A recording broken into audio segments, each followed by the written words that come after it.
Welcome back to Neutrality Studies. My name is Selamat datang kembali di Neutrality Studies. Nama saya Pascal Lotas. Saya seorang profesor di Universitas Kyoto, dan tamu saya hari ini adalah Dr. Werner Rugemer, seorang penerbit asal Jerman dan filsuf intervensi yang menyebut dirinya sendiri demikian. Ia juga penulis buku Fatal Friendship: How the USA Conquered Europe.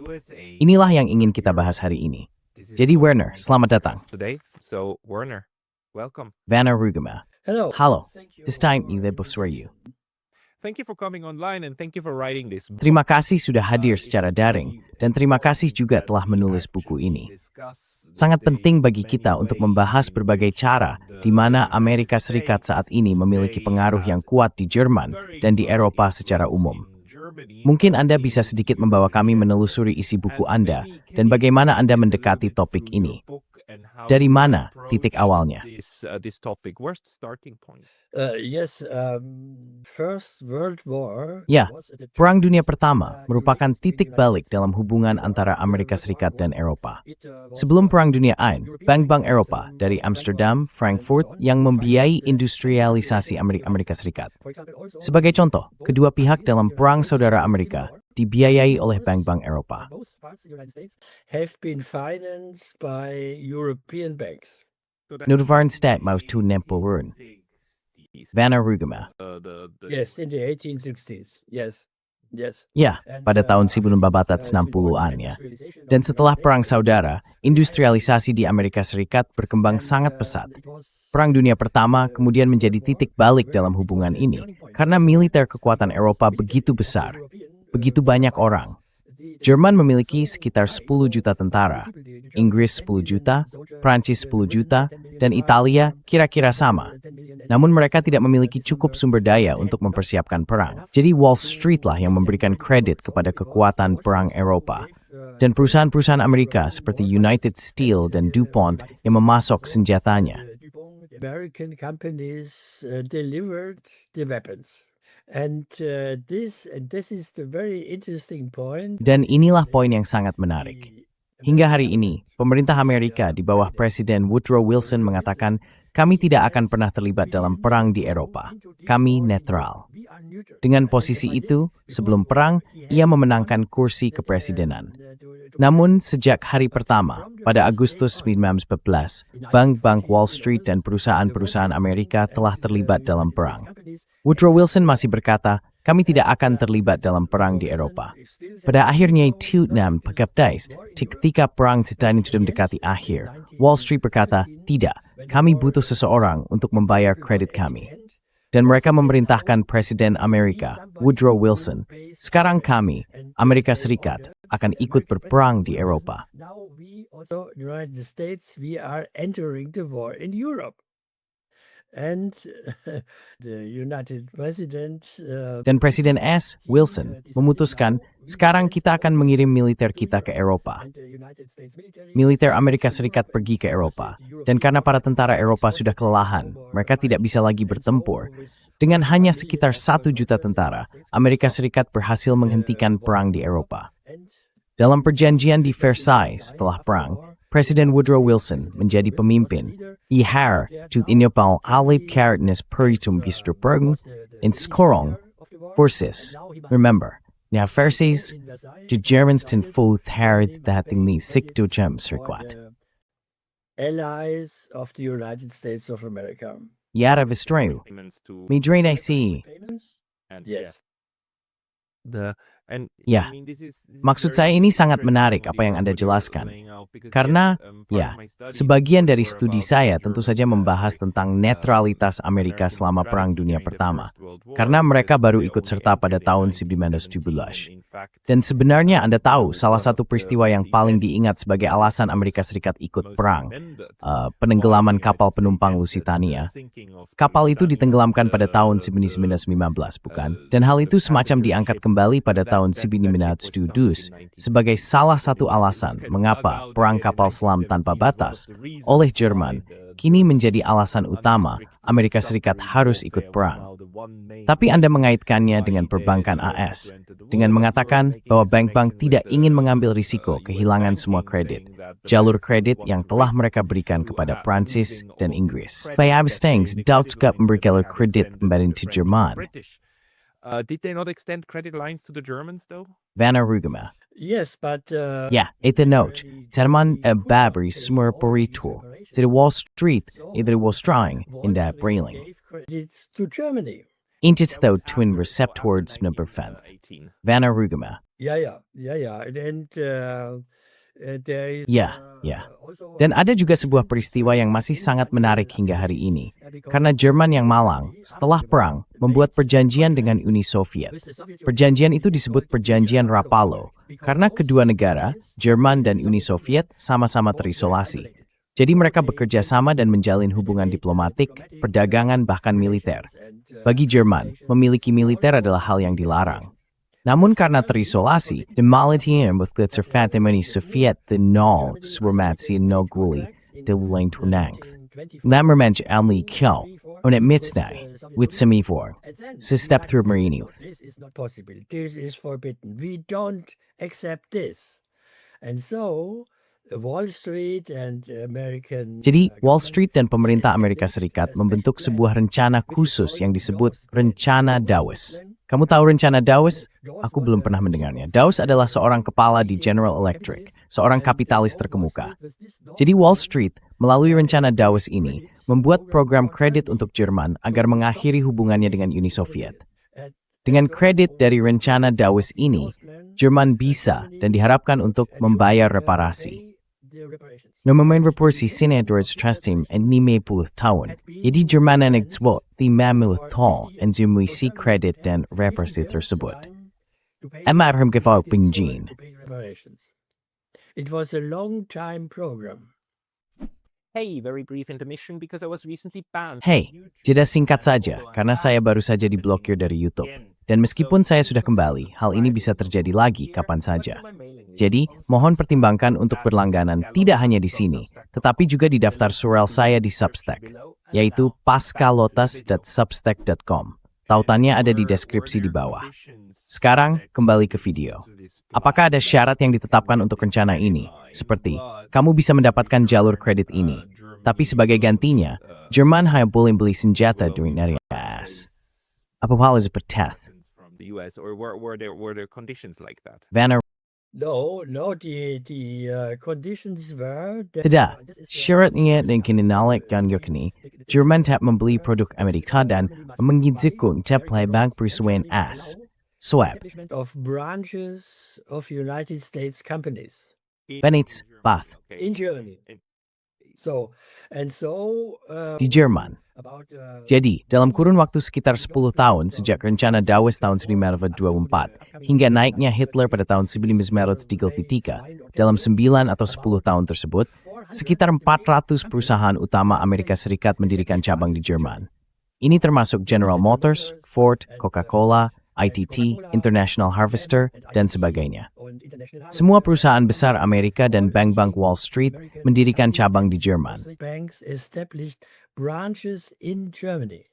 So this is the moment when the economy Jadi, started inilah to momen move ketika into perekonomian the mulai growth, saling driving terhubung. themselves very Dan, close to seperti what yang kamu was jelaskan, terdengar sangat mirip dengan apa yang kita kenal dari skema yang dikembangkan setelah Perang Dunia Kedua, yaitu Bank Dunia dan IMF, yang memberikan jalur kredit kepada negara-negara yang membutuhkan akses ke dolar AS. Namun, biasanya hal itu disertai dengan intervensi kuat mengenai untuk apa negara-negara tersebut boleh menggunakan uang itu, dan bagaimana mereka harus membuka perekonomiannya bagi perusahaan asing, atau lebih tepatnya perusahaan barat, serta gagasan tentang bagaimana sistem kapitalis seharusnya berfungsi. Jadi, kamu mengatakan hal serupa sudah mulai terjadi dengan Jerman pada tahun 1920-an. Dan hal menarik tentang pembayaran kembali untuk Perang Dunia Pertama ini adalah bahwa pembayaran tersebut dihentikan selama Perang Dunia Kedua, tetapi dilanjutkan setelahnya. Dan sebenarnya, kalau aku tidak salah ingat, baru di bawah Angela Merkel Jerman melakukan pembayaran terakhir, sepertinya pada tahun 2009. Apakah itu benar? I think in 2009. Is that about correct? Vanna Rugema. Perhaps step back. because Mungkin mari kita mundur sedikit, karena Jerman sangat dipengaruhi oleh perusahaan dan kewajiban Amerika. Jerman juga merupakan negara yang paling terdampak oleh depresi besar yang berasal dari Amerika Serikat pada akhir tahun 1920-an. Jadi Amerika Serikat berkata, ya kalian menderita akibat depresi ini, kami akan menghentikan pembayaran kembali kredit tersebut. Namun kami dirikan Bank Internasional baru menjamin kredit ini hingga tahun 1986. Itu merupakan program pembayaran kembali selama sekitar 50 tahun. Maka, pada tahun 30, Wall Street mendirikan bank internasional pertama yang mereka sebut Bank for International Settlements. which they called the Bank for International Settlements In Basel. in Basel, in Switzerland. Yes. Di Basel, di Swiss. Karena pemerintah Swiss and nung bisa datang ke Swiss, may memiliki status ekstrateritorial. Extraterritorial status. Yes. The BIS, the Bank for International Settlement. BS, Bank for International Settlements, dalam karakternya mirip dengan Perserikatan Bangsa-Bangsa. Swiss memperlakukannya seolah-olah bukan bagian dari Swiss. Polisi Swiss hampir tidak bisa masuk ke dalam gedungnya. Dan meskipun bank ini tentu saja juga didirikan oleh bank-bank sentral pada masanya, dengan partisipasi penting dari pihak Inggris, begitu pula Bank Sentral Jerman, bank ini merupakan impian, sebenarnya impian lama, para bankir sentral Eropa untuk memiliki sebuah mega bank sentral sifat ekstrateritorial. Central bank. Vanna Rugema. Yes, but the initiative came from the United States. Ya, tetapi inisiatifnya berasal dari Amerika Serikat. Benar, karena mereka tertarik untuk mendapatkan kembali kredit dari Jerman. Jadi para peserta pendiri bank-bank sentral berasal dari Amerika Serikat, Britania Raya, Jerman, Prancis, Belgia, Jepang, dan sebagainya. Dan hal ini tetap berlaku bahkan selama masa pemerintahan Hitler. Also during the Hitler time. Vice-Meno Remestorten now, Vanna Rugema. Yes. This remained in Yes, Tabri Spice and Paning Rejim Hitler dan Shawar Perang Dunia. during the whole Second World War. Yeah, and actually the Ya, dan sebenarnya, orang-orang Amerika mulai membenci BS, terutama Menteri Keuangan, Morgenthau. Ia menaruh dendam yang cukup besar terhadap BS yang pada puncak perang, tahun Papert II, Papert III, Papert IV, bahkan dipimpin seorang Amerika. Seorang Amerika menjadi presidennya, in America became the president. Vanna Rugema. Yes, and it was Morgenthau. Ya, dan itu adalah Morgenthau bersama timnya. Dia mengatakan bahwa kolaborasi yang sangat intens antara Wall Street dan Jerman di bawah Hitler, kita tidak boleh membiarkannya. Namun, pengaruh Wall Street begitu besar, sehingga Morgenthau berpihak. Dan selama Perang Dunia Kedua, Bank for International Settlements di Swiss berada di bawah arahan Thomas McKittrick dari Wall Street. Dialah yang memungkinkan perang Hitler dibiayai oleh Bank for International Settlements, terutama melalui, bagaimana ya dalam bahasa Inggrisnya, pencucian emas hasil jarahan. Karena sejak tahun 1938, ketika Jerman di bawah Hitler menaklukkan Austria, emas jarahan Austria menghilang. Emas itu diserahkan kepada Jerman oleh Bank for International Settlements. By the Bank for International Settlements. Right. It went through And this was also with all Dan hal ini juga berlaku untuk semua negara dan negara bagian yang, setelah Austria, ditaklukkan dan diduduki oleh Jerman di bawah Hitler. Czechoslovakia, Prancis, Belgia, Italia, dan seterusnya. Bank for International Settlements, di bawah pimpinan Thomas McKittrick dari Wall Street, membantu membiayai perang, termasuk perang melawan Uni Soviet. Dan ini adalah poin yang sangat menarik bahkan hingga hari ini. Saya berkorespondensi dengan para ilmuwan dan ekonom di seluruh dunia, di Tiongkok, di Rusia, dan di Amerika Serikat. Karena mereka tahu bahwa Amerika Serikat mendukung Uni Soviet selama Perang Dunia Kedua.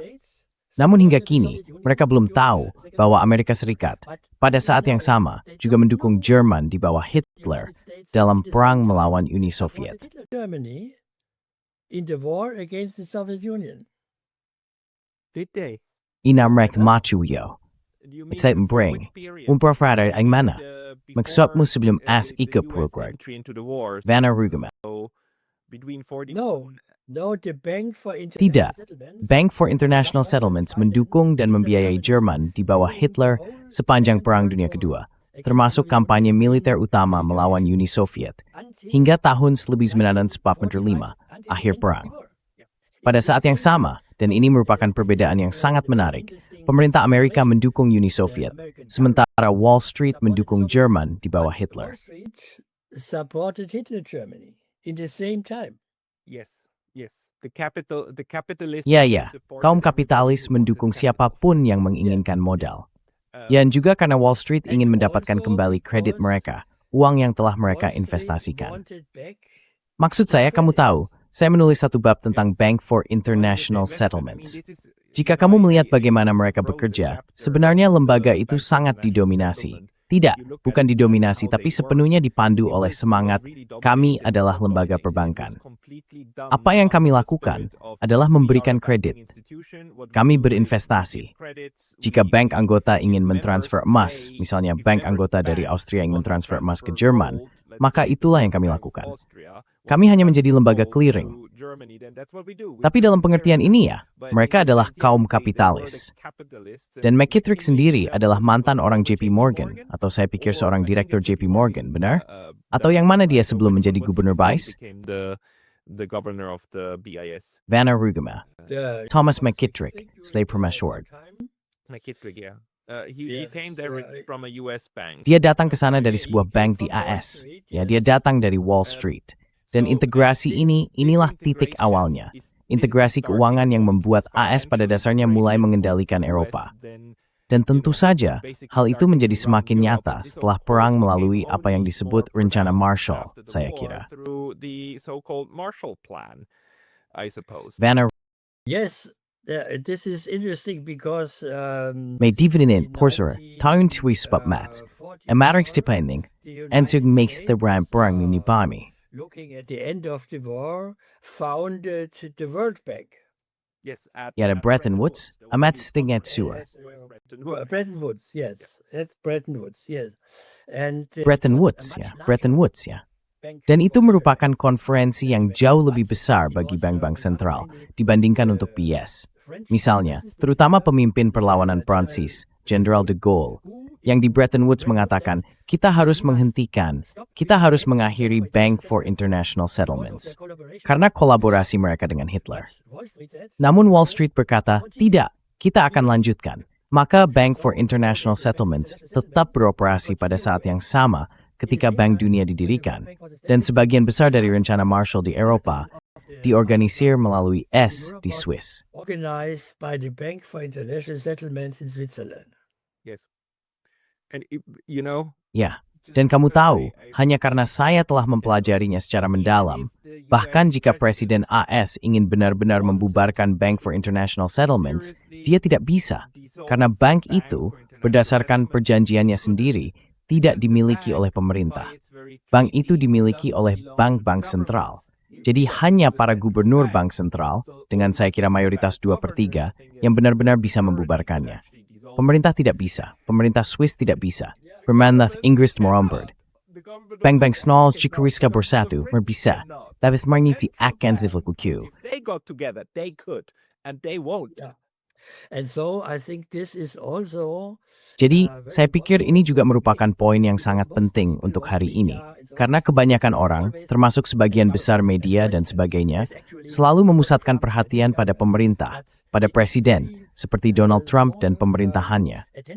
Namun sangat sedikit perhatian yang diberikan pada apa yang dilakukan oleh para penggerak kapitalis penting saat ini, seperti yang terkemuka sekarang, BlackRock, Vanguard, State Street, Wellington, dan sebagainya. Dan hari ini juga ada yang sangat penting antara pemerintah dan ranah kapitalis, bank, investor, dan lindung nilai, dan jenis-jenis kapitalis asli yang ada saat ini.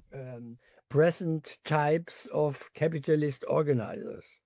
So for example, if we take the Jadi misalnya, jika kita melihat kasus Ukraina saat ini, semua orang yang menghadiri pertemuan perdamaian sekarang, karena Ukraina, semuanya membicarakan apa yang dikatakan Donald Trump, apa yang dikatakan menantunya Jared Kushner, apa yang dikatakan Tuan Witkoff, dan para konsultannya.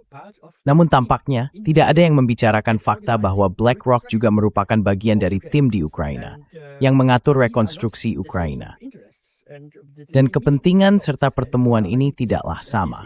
Jadi saya pikir pengalaman dari Perang Dunia Pertama dan Kedua, perbedaan antara pemerintah dan Wall Street, antara para presiden dan para kapitalis terkemuka, juga sangat penting untuk masa kini.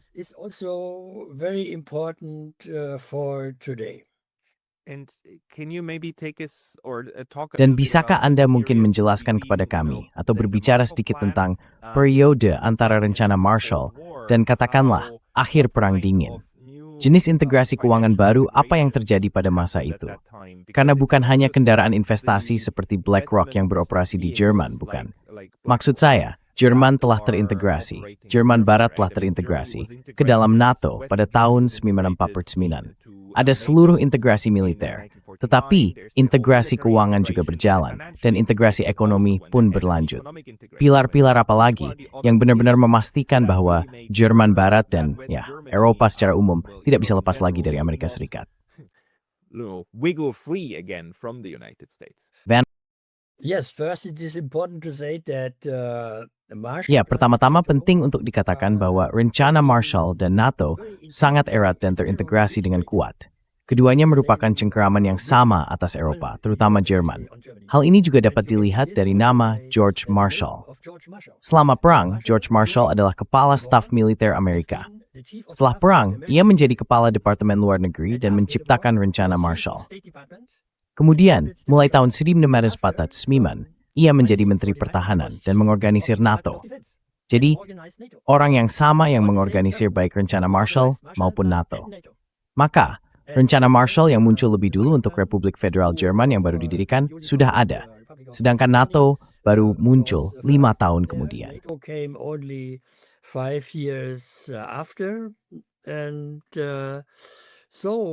Jadi, rencana Marshall merupakan pengulangan dari apa yang saya sebutkan setelah Perang Dunia Pertama, yaitu rencana Dawes.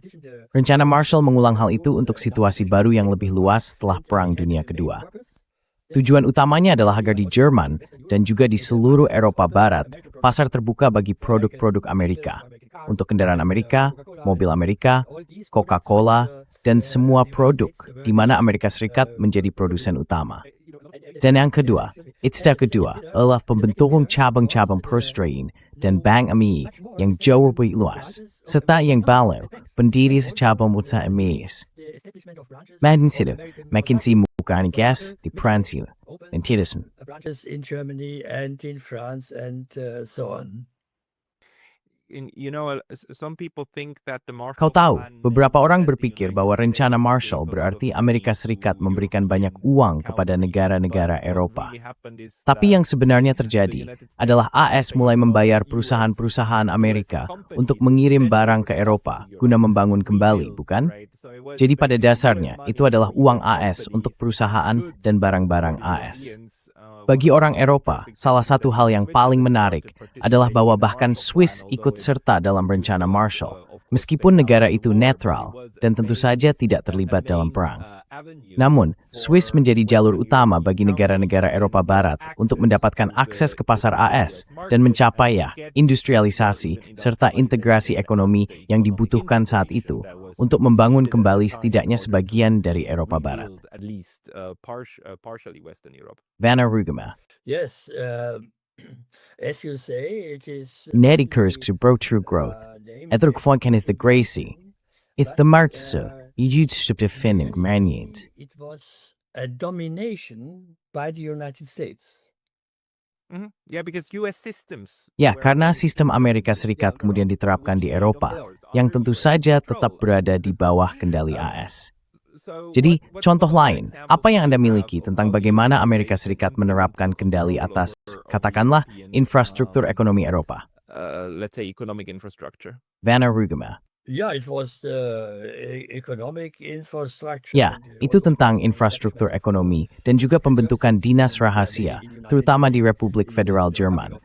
Dalam 7 tahun pertama Republik yang baru didirikan, di bawah Kanselir Konrad Adenauer, mereka bahkan tidak memiliki izin dari Departemen Luar Negeri, sebuah Außenministerium.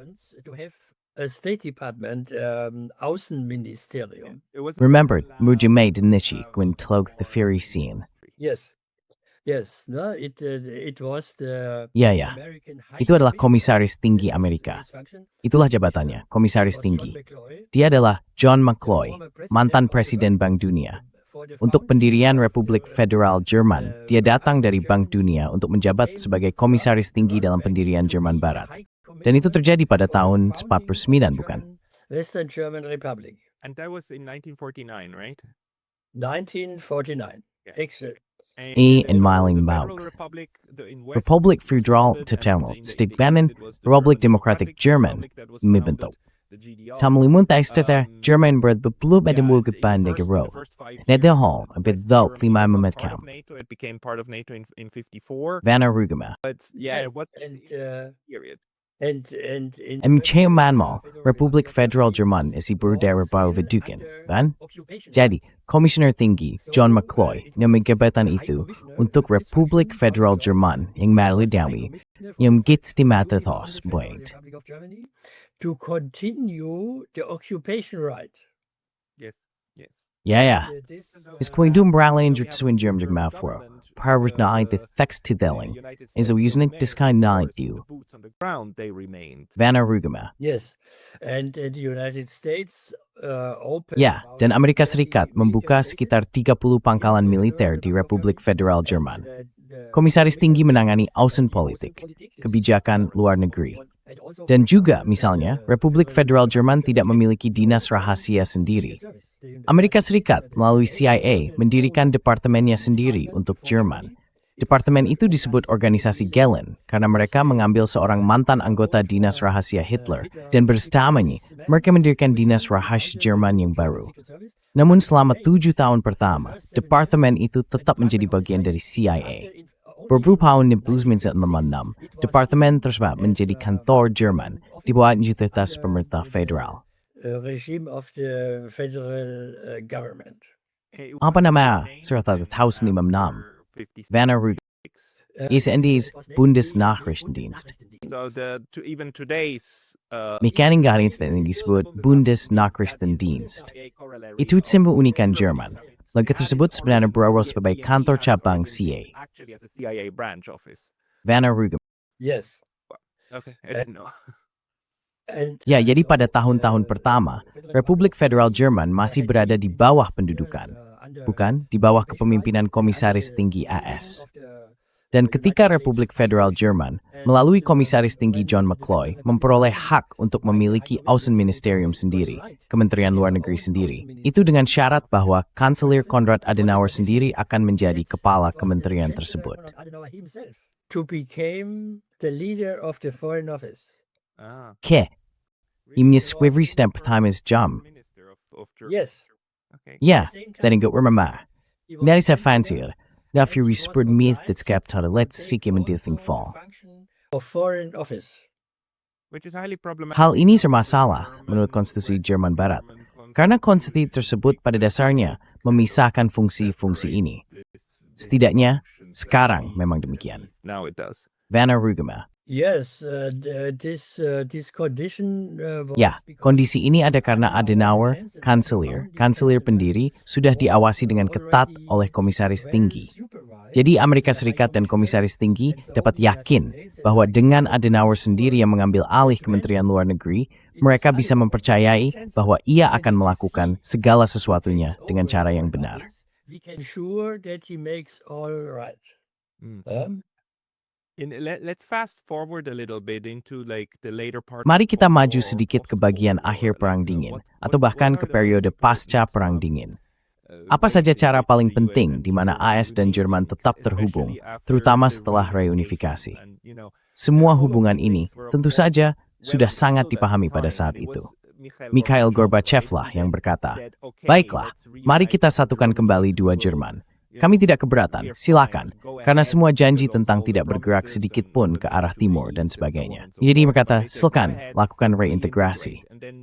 Dan wilayah Jerman Timur, GDR, pada dasarnya diserap oleh Republik Federal. Lalu tain struktur integrasi AS Jerman Barat. West German integration structures.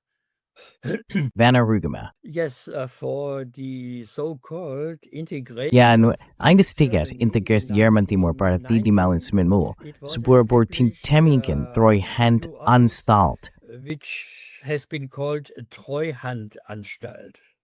So Ja, subtrower kent. Yes. This should Ya, dan hal ini dimaksudkan untuk mengintegrasikan Jerman Timur ke dalam Jerman yang baru bersatu. Namun, tokoh-tokoh utama di Treuhandanstalt adalah konsultan Amerika, McKinsey, PricewaterhouseCoopers, JP Morgan, yang membuat keputusan penting tentang bagaimana mengintegrasikan perusahaan-perusahaan Jerman Timur ke dalam Jerman Barat. Mereka yang memutuskan perusahaan Barat mana yang dapat membeli perusahaan Jerman Timur tertentu, dan dengan syarat apa. Jadi, penetrasi terhadap Jerman yang kini bersatu, penetrasi oleh para pelaku dari Amerika Serikat, semakin meningkat.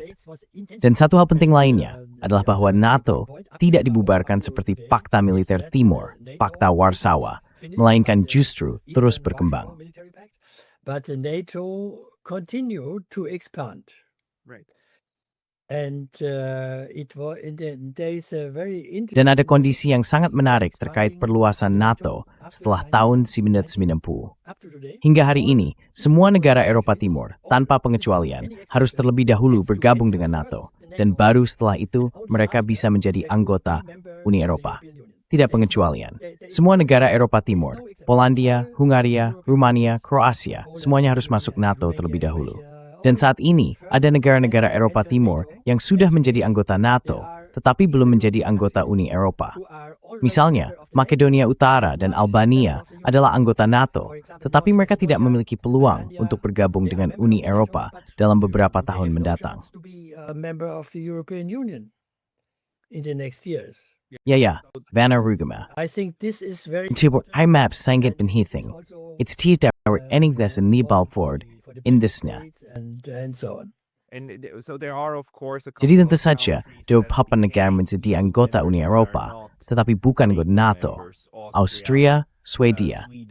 Nomor tiga mereka kemarin dipenam sebagai Eropa Nor. It's the di sini adalah Eropa Timur. Yes, but these important. Ya. Tapi negara-negara netral penting seperti Austria dan Swedia sudah sejak lama apa yang disebut hubungan lunak dengan NATO. Benar. Seperti halnya Swiss juga. True. Yeah.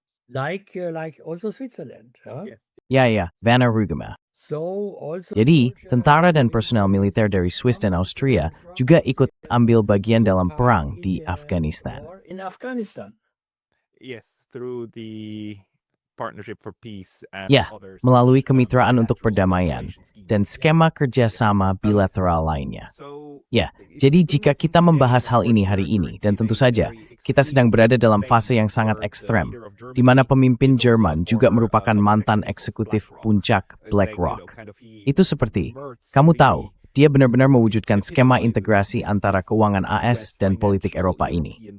Apakah kamu punya beberapa contoh lain, atau mungkin hal-hal yang sebaiknya kita perhatikan? Ada sebagaimana multi-program integrasi. in the way in which US capital and European politics are integrated. Yes, you can see this in the person of this. Ya, Anda bisa melihat hal ini pada sosok Friedrich Merz yang Anda sebutkan tadi. Selama 4 tahun hingga 2020, ia menjabat sebagai kepala cabang Jerman dari BlackRock. Namun, sudah 20 tahun sebelumnya, sejak 2005, ia menjadi anggota firma hukum Amerika, Mayer Brown. Pada awal tahun 2000-an, Mayer Brown membuka cabang di Jerman karena pada masa itu, sekitar tahun 2000, para investor yang disebut private equity mulai datang dari Amerika Serikat. Para investor berbiaya rendah itu. Mereka membutuhkan konsultasi tentang cara membeli perusahaan di Jerman. Maka firma hukum Amerika Mayer Brown pun membuka bank di Düsseldorf. A branch in Germany in Düsseldorf. And in 2005 Pada tahun 2005, mereka merekrut Friedrich Merz sebagai pengacara. Bukan hanya sebagai pengacara, tetapi juga sebagai anggota firma hukum tersebut. Sejak tahun itu, Merz, yang sebelumnya merupakan politisi di partai pemerintah utama, CDU, Christlich Demokratische Union, beralih peran menjadi pengacara di firma hukum Amerika, memberikan nasihat tentang bagaimana perusahaan-perusahaan Amerika dapat membeli perusahaan-perusahaan Jerman. Ini jadi 15 tahun sebelum naik ke lebih tinggi dalam dunia bisnis Amerika, yaitu di BlackRock. Jadi, hari ini politisi ini nggak bermacam contoh apa sistem maktab kita bernis di Jerman. Had been executed in Germany. Are there other Stika ada contoh lain. Insignia or Vristedt juga Tursel Braber, biographies? Vanna Rugema. Yes, we have a whole list of German. Ya, jadi manining saya sebenarnya faham sejarahnya. You kiri Presiden Bang Bagni Rin Udara Westfalia, Hesse, Bavaria, dan sebagainya. Yung bang menjadi konsultan, wins the ball warsa. Of the leading Aufsichtsrat. Yeah, Idat no persor taster kemukur, memedezo no step endingka. board Vanna Rugema being on the Well, board. on their board, Important. who became a board member. menjadi anggota Dewan mereka, atau menjadi anggota Dewan Cabang Amerika di Jerman. Dan misalnya dalam apa yang disebut restrukturisasi industri Jerman, para konsultan utamanya adalah firma hukum Amerika, White and Case, Freshfields, dan sebagainya. Mereka memberi nasihat kepada pemerintah Jerman, dan pada saat yang sama mereka juga menjadi konsultan bagi perusahaan-perusahaan Amerika. Dan pada saat yang sama, mereka adalah konsultan utama bagi perusahaan dan bank besar Jerman. Hiep seperti Siemens, Tiening. Companies and banks, like Siemens or so. So we basically have a large network of integration. Jadi pada dasarnya, kita memiliki jaringan besar pelaku ekonomi terintegrasi di seluruh Jerman, yang juga merambah ke ranah politik, melalui tentu saja para eksekutif puncak Jerman, yang kemudian menjadi politisi. Menurut pandangan Anda, apakah ada rencana di balik hal itu dari pihak AS? Ataukah ini hanya perkembangan alami dalam situasi pasca perang, ketika Jerman Barat dipaksa untuk berintegrasi ke dalam orbit AS? Apakah ini memang sesuatu yang terjadi begitu saja? Izan ada Wamer, Emery tidak begitu mendirikan, melainkan bahwa Joachim Ethret in the refining ini atau Volva Halimbauk. Conviction that this integration is of course a good thing. Yes, I don't think that there is a plan for. Ya, saya tidak berpikir ada rencana di balik ini. Perusahaan, konsultan, dan bank-bank Amerika, serta para penggerak kapitalis baru seperti investor ekuitas swasta, Dana Lindung Nilai, dan BlackRock, bertindak atas inisiatif mereka sendiri. Mereka tidak bertanya kepada pemerintah, apakah kami diizinkan melakukan ini? Mereka membeli saham di perusahaan dan bank Jerman serta Eropa. Mereka tidak meminta izin, mereka langsung melakukannya. Dan ini, seperti yang saya jelaskan dalam buku-buku saya, termasuk Federal Friendship, dan misalnya, The Capitalists of the 21st Century, merupakan proses penetrasi bertahap selama 100 tahun. Over 100 years. Right. Better, sisi kapitalis menjadi remnal absent for strength. Of government. Vanna Rugema. Yes. Hmm. And Ya, dan seperti yang telah kita bicarakan, jika perlu, hal itu mirip dengan apa yang terjadi pada Perang Dunia Pertama di Amerika Serikat dan kembali terjadi pada Perang Dunia Kedua. Bank-bank dan para kapitalis bertindak menentang pemerintah mereka dan tanpa pemerintah mereka. Yeah. And without their government. Yeah? Yeah, because they have their interests. Ya, karena mereka punya kepentingan sendiri. Mereka ingin mendapatkan kembali uang itu. Mereka ingin meraih keuntungan. Jadi, ini sebenarnya bukan tentang pemerintah AS yang mengambil alih Eropa. Ini tentang modal transnasional dan transatlantik yang mengambil alih proses politik di Eropa.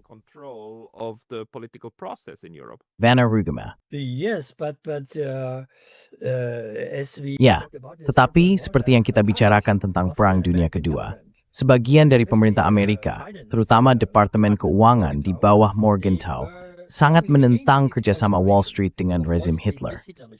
Ya, mereka menentangnya, tetapi mereka tidak punya suara. Mereka tidak bisa menghentikannya. nothing to say. They couldn't stop it. Yeah. Okay, Werner, this was Baik, Werner, ini adalah kisah yang sangat menarik secara keseluruhan, karena mengalihkan fokus dari komponen militer NATO ke Wall Street dan upaya integrasi yang sebenarnya. Dan ini juga menunjukkan bahwa semua ini sudah dimulai pada tahun 1920-an. Dan sekarang kita berada di tahun 2020-an, bukan? Ini memberi kita gambaran tentang seberapa berkembangnya sistem ini saat ini. Kita harus mengakhiri pembicaraan ini. Ligna inte, map to Aris Bepath. We zerin before it forth. But people who want to find your books, where should they go? Vanna Rugema. Yes, the book Fatal Friendship is published. Ya, buku Fatal Friendship diterbitkan di London, Britania Raya. Penerbitnya bernama Kenneth Press International. Dan jika Anda melakukan apa yang kebanyakan orang lakukan saat ini, cukup ketik Fatal Friendship di internet, Anda akan menemukannya di Amazon dan bisa mendapatkan bukunya di sana. You will be at Amazon and you will get the book. Okay, I will also put link Baik, to saya juga menaruh tautan ke Fatal Friendship di kotak deskripsi di bawah ini. There are other books Ada buku-buku lain yang ditulis Werner dalam bahasa Jerman. Anda juga bisa menemukannya. Dan ya, Werner Rugemer, terima kasih banyak waktu Anda hari ini. Werner Rugemer. Thank you very much for your time today. Vanna Rugemer. Thank you. Terima kasih atas unmannya. Terima kasih banyak. Thanks.